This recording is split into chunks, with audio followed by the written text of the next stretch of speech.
और नमस्ते जी में इस वक्त की बड़ी खबर आपको बता दें, पाकिस्तान और भारत के बीच में बढ़ते तनाव के कारण पाकिस्तान की तीनों सेनाओं थल सेना, नौसेना और वायुसेना को हाई अलर्ट पर रख दिया गया है। नियंत्रण रेखा यानी कि एलओसी के पास के गांव के निवासियों को एहतियात के तौर पर अपना घर बदलना भी शुरू कर दिया है। इसके अलावा पाकिस्तान ने अपनी वायुसेना को आदेश दिया है कि वो अपने हवाई क्षेत्र में घुसने की कोशिश करने वाले किसी भी विमान को मार गिराए।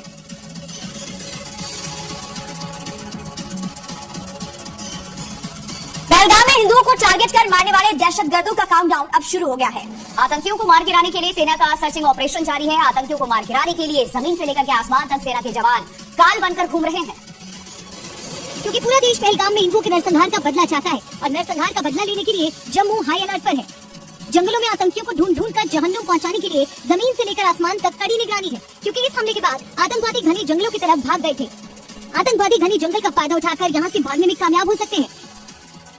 दहशतगर्दों की तलाश में सेना के हेलीकॉप्टर आसमान में काल बनकर घूम रहे हैं। घाटी में सेना का ALF group advance light helicopter आतंकियों का काल बनकर गरज रहा है। इसके अलावा सेना का MI हेलीकॉप्टर भी लगातार इलाके में घूम रहा है। साथ साथ ड्रोन से भी आतंकियों की तलाश की जा रही है।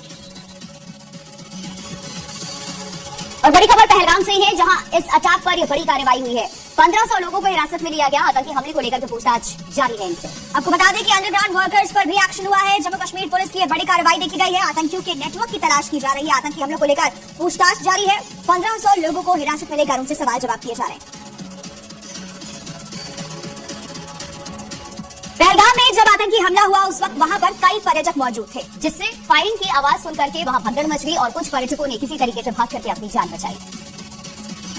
ये वही रास्ता है जब फायरिंग के बाद जहां से किसी तरह पर्यटक भागे, यहाँ अभी वो निशान मौजूद हैं। देखिए तस्वीर आप देख रहे हैं कि किस तरीके से ये जूते हैं और ये जूते जो है उस टाइम के हैं जब यहाँ पे जो भगदड़ मची थी।